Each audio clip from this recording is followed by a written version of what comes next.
সবাইকে শুভেচ্ছা। আশা করি তোমরা ভালো আছো। দীর্ঘদিন করোনা একটু শিথিল ছিল, বর্তমান সপ্তাহখানেক হচ্ছে করোনা আবার প্রাদুর্ভাব দেখা দিচ্ছে। তোমরা একটু সাবধানে চলাফেরা করবে। তোমাদের শিক্ষা প্রতিষ্ঠান যখন খোলার চিন্তাভাবনা হচ্ছিল, সেই মুহূর্তে তোমাদের আমাদের এই যে করোনার প্রভাবটা একটু বেড়ে গেছে। শিক্ষা প্রতিষ্ঠান আবার বন্ধ ঘোষণা করা হয়েছে। যাই হোক, যে ক্ষতিটি হবে মোটামুটি আমরা এই অনলাইনে ক্লাসের মাধ্যমে কিছুটা তোমাদের পূরণ করানোর চেষ্টা করব। আজ তোমাদের যে অঙ্কটা করব এটা সেকেন্ড পার্ট, দ্বিতীয় অধ্যায়ের অংশীদারি কারবার। অনেক আগে করেছিলাম, দেখি তোমাদের খেয়াল আছে নাকি। আর একটা অঙ্ক করে আমরা সামনের সপ্তাহে নতুন একটা অঙ্কে যাব। আজকে যে অঙ্কটা করব অংশীদারি কারবার, অঙ্কটা আমি একটু পড়ে শোনাই, তারপরে তোমাদের অঙ্কে যাব। অঙ্ক রয়েছে জন্টু, মন্টু এবং পিন্টু তিনজন অংশীদার। তারা 2017 সালে 1 জানুয়ারি তারিখে যথাক্রমে 90,000 টাকা, 70,000 টাকা, 35,000 টাকা মূলধন নিয়ে ব্যবসা শুরু করে। তারা লাভ লোকসান মূলধন অনুপাতে বন্টন করিবার সিদ্ধান্ত নেয়। বছরের মাঝামাঝি সময় পিন্টু অতিরিক্ত 5,000 টাকা মূলধন কারবারে আনে এবং মাঝামাঝি সময় মন্টু 8,000 টাকা অতিরিক্ত ঋণ হিসাবে কারবারে সরবরাহ করে। ঝন্টু সার্বক্ষণিক দায়িত্ব পালনের জন্য মাসে 500 টাকা করে বেতন পাবে। প্রত্যেক অংশীদার প্রতি মাসের শেষ তারিখে 700 টাকা করে নগদ উত্তোলন করে। মূলধন উত্তোলন এবং ঋণের উপর 10% সুদ ধার্য করার সিদ্ধান্ত হয়। ঝন্টুর বেতন এবং মন্টুর ঋণের সুদ ডেবিট করার পর উত্তোলন সুদ এবং মূলধনের সুদ ডেবিট করার পূর্বে কারবারের লাভের পরিমাণ দাঁড়ায় 57,000 টাকা। এবার করণীয় পদাকে আমরা করব, অংশীদারদের মূলধনের সুদ নির্ণয় করতে হবে।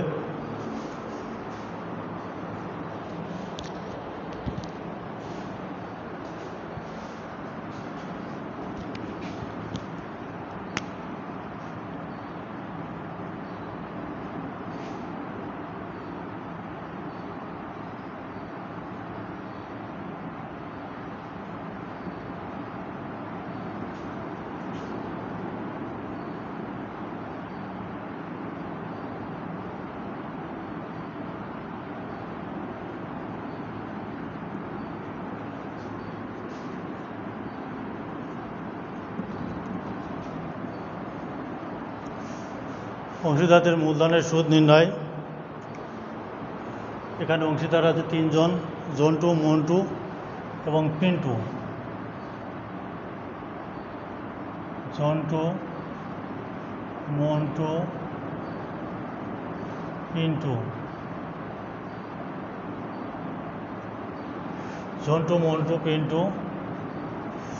জন্টু মূলধন 90,000,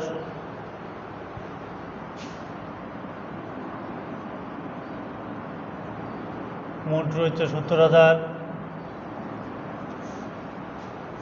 পিন্টুর হচ্ছে বছরের শুরুতে হচ্ছে 35,000। 10% 9,000 টাকা। মন্টুর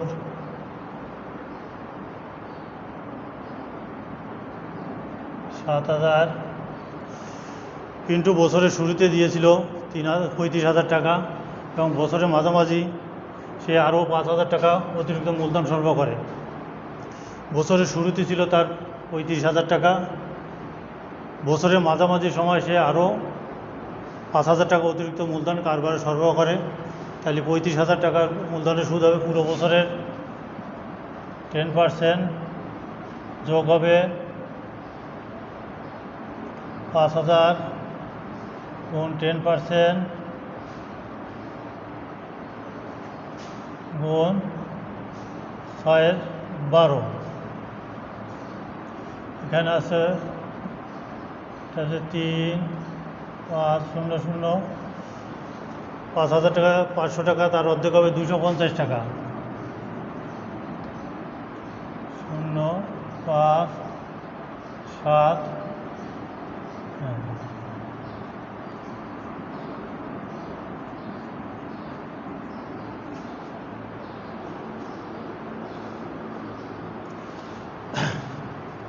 তাহলে ক দাগে ছিল তোমার মূলধনের উপর সুদ নির্ণয় করতে হবে। ঝন্টু বছরের শুরুতে শুধু 90,000 টাকা এনেছিল, এটার পরে পুরো বছর সুদ কাটছি, তাতে 9,000 টাকা আসে। মন্টু 70,000 টাকা এনেছিল, শুরু থেকে 12 মাসে সুদ আসবে 7,000 টাকা। আর পিন্টু বছরের শুরুতে এনেছিল 35,000 টাকা এবং মাঝামাঝি এনেছিল 5,000 টাকা। এই 5,000 টাকার পুরো বছরের সুদ কেটে 6 দিয়ে 12 দিয়ে ভাগ করে 6 দিয়ে গুণ দিছি, অত 6 মাসে সুদ আসছে 250 টাকা। পুরো বছরের 3,500 টাকা। পিন্টু মূলধনের পর সুদ হয়েছে 3,750 টাকা। কদাক মূলধনের সুদ হয়ে গেল। এবার হচ্ছে খদাকে বলবে অংশীদারদের লাভ লোকসান আবন্টন হিসাব করতে হবে। লাভ লোকসান আবন্টন হিসাব করতে গেলে এখানে বলছি আমার বেতন ডেবিট করার পর, ঝন্টুর বেতন ডেবিট করার পর আর মন্টুর ঋণের সুদ ডেবিট করার জন্য, ঋণের সুদ এবং বেতন এই দুটো আমার লাভ লোকসান আবন্টন হিসাবে যাবে না, কারণ এ দুটো বলে দিছে যে এগুলো ডেবিট একবার হয়ে গেছে, সুতরাং এখানে লাভ লোকসান আবন্টন হিসাবে এখানে এ দুটো আর দেখানো যাবে না। কিন্তু বলেছে যে উত্তোলন সুদ এবং মূলধন সুদ ডেবিট করার পূর্বে, সুতরাং আমার মূলধনের সুদ এবং উত্তোলন সুদ আমার লাভ লোকসান আবন্টন হিসাবে দেখায় আমার বন্টনযোগ্য লাভ নির্ণয় করতে হবে। মূলধন সুদ আমার এখানে ক্যালকুলেশন হয়ে গেছে, কিন্তু আবন্টন হিসাবে আমার উত্তোলনের সুদ দেখাতে হবে। কিন্তু উত্তোলন সুদ আমার আগে ওয়ার্কিং আমি করে নিব। মূলধন সুদ বেরোনো হচ্ছে, আমার উত্তোলন সুদটা আমি আগে করে নিই, তারপরে আমি লাভ লোকসান আবন্টন হিসাব করে দেখাবো।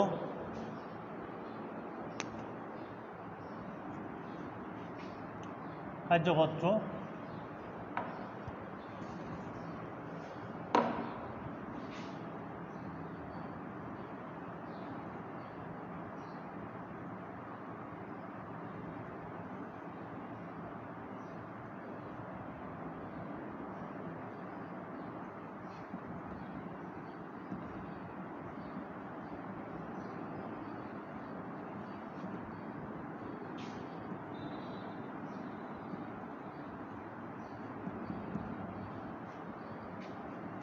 উত্তোলনের সুদ নির্ণয়।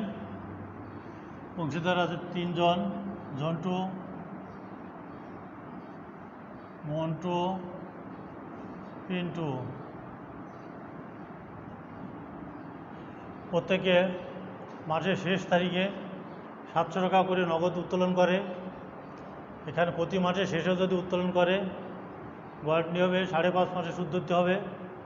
প্রতি মাসের শুরুতে যদি উত্তোলন করে 6 মাসে ধরতে হবে এবং 6.5 মাসের, এবং বছরের মাঝামাঝি যদি উত্তোলন করে আমরা 6 মাসের সুদ নির্ণয় করবে। এখানে অঙ্কে বলা আছে যে প্রতি মাসের শেষ তারিখে প্রত্যেক অংশীদার 700 টাকা করে নগদ টাকা উত্তোলন করে। তাহলে 700 গুণ 10% গুণ শেষে হলে 5.5, 700 গুণ 10% গুণ 5.5,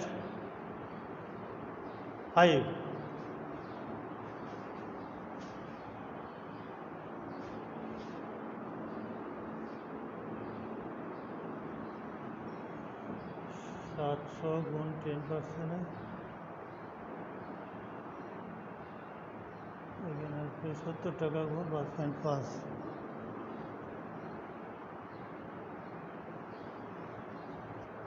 8,400।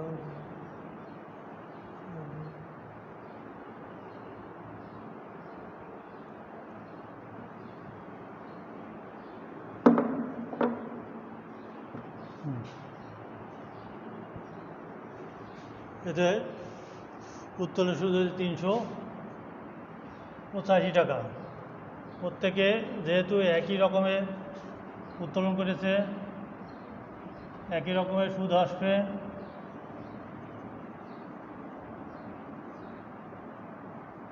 $5.5 সমান হচ্ছে 385 টাকা। মোট উত্তোলনের সুদ আসবে 5 হাত থাকলো 8 1 9 আর 7 25 5 হাত থাকলো 2 3 2 5 3 8 11 1155 টাকা। মোট উত্তোলনের সুদ হবে 1155 টাকা। এবার আমি মূল অঙ্কে যেতে পারি। লাভ লোকসান আবন্টন হিসাব।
লাভ লোকসান আবন্টন হিসাব। আগের পার্ট হচ্ছে লাভ লোকসান হিসাব। লাভ লোকসান হিসাব করে আমরা নেট লাভ পাই। সেই নেট লাভের উদ্বৃত্ত আমরা লাভ লোকসান আবন্টন হিসাবে ক্রেডিট পাশে দেখাবো। এখানে লাভ লোকসান আবন্টন হিসাবের উদ্বৃত্ত দেওয়া আছে 57,000 টাকা। এখানে লিখবো লাভ লোকসান হিসাব, কারণ এটা লাভ লোকসান হিসাব থেকে আসছে। লোকসান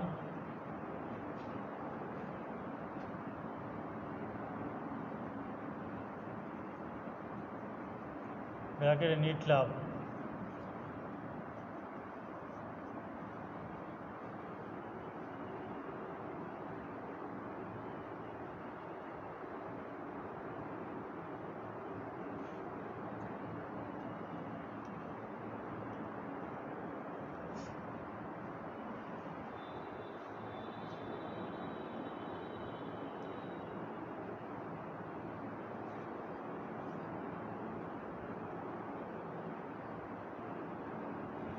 $57,000 টাকা।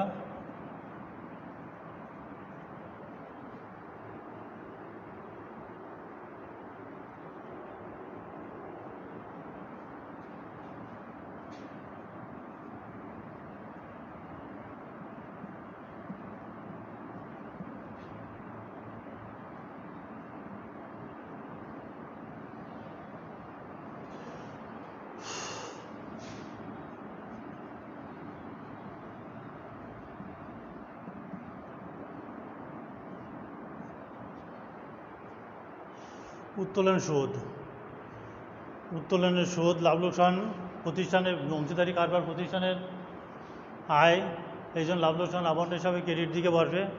এবং মূলধনের সুদ প্রতিষ্ঠানের খরচ, এই জন্য মূলধনের সুদ লাভ লোকসান আবন্টন হিসাবে ডেবিট দিকে দেখাতে হবে। উত্তোলনের সুদ ঝন্টু, মন্টু, পিন্টু। প্রত্যেকের মূলধনের সুদ হয়েছিল 385, 385, 385, 5, 25 দেখলে 1155 টাকা। বাম পাশে দেখাবো খরচের দিকে মূলধনের সুদ, কিন্তু তার আগে আমার লিখতে হবে অংশীদারদের মূলধন হিসাব, কারণ এই মূলধন সুদ যে আবার মূলধন হিসাবে ক্রেডিট দিকে যাবে, সেই জন্য আমার উপরে লিখতে হবে অংশীদারদের মূলধন হিসাব। অংশীদারদের মূলধন হিসাব ব্র্যাকেটে মূলধনের সুদ।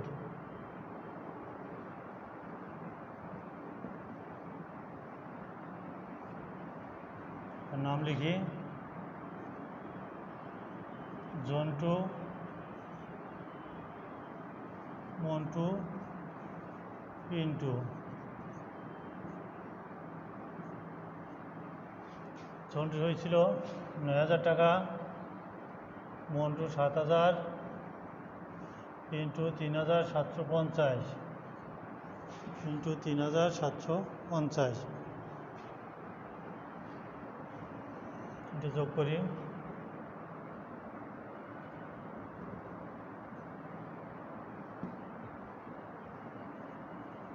$19,750 টাকা মোট মূলধনের সুদ। এবার আমি ক্রেডিট যোগ করব। ক্রেডিট থেকে আমি খরচটা বাদ দিলে আমার যে বন্টনযোগ্য লাভ বেরোবে, এই বন্টনযোগ্য লাভ অংশীদারদের তাদের মূলধন অনুপাতে বন্টন করে দিব। আগে আমি ডান দিকে যোগ করি, 5, 5, 1, 8, 58,155।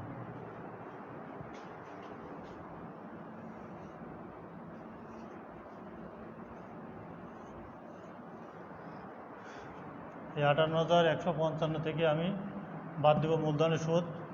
এটা বাদ দিলে আমার থাকছে কত? 38,405, 8,405। এই মূলধন বন্টনযোগ্য মুনাফাটা আমরা ভাগ করে দেবো অংশীদারদের ভিতর কীভাবে, চুক্তি অনুযায়ী যেটা থাকবে। এখানে চুক্তি অনুযায়ী আছে অংশীদারদের মূলধন হিসাবে, মূলধন অনুযায়ী তাদের মুনাফা বন্টন হবে। এখানে মূলধন আছে, জন্টুর আছে 90,000 টাকা, মন্টুর আছে 70,000 টাকা এবং পিন্টুর অতিরিক্ত মূলধন 40,000 টাকা। সেক্ষেত্রে আমরা মূলধন অনুযায়ী যদি লাভ লোকসানের অনুপাত করি, তাতে আছে 7:9:7:3, 9-7-16, 4, 9-7-16 আর 4 20। লিখি অংশীদারদের মূলধন হিসাব,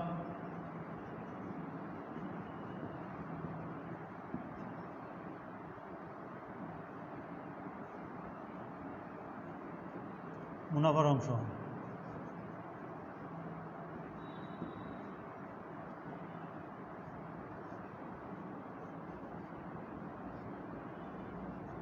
জন্টু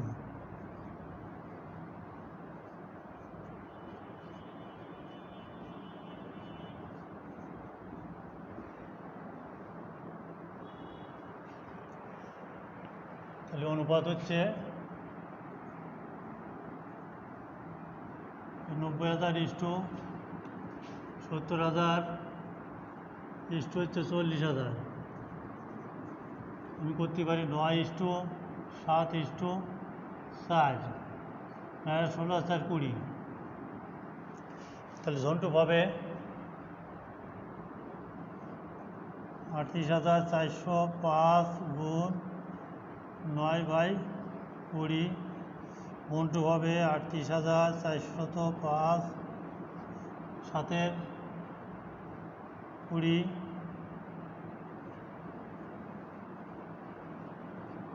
4-20।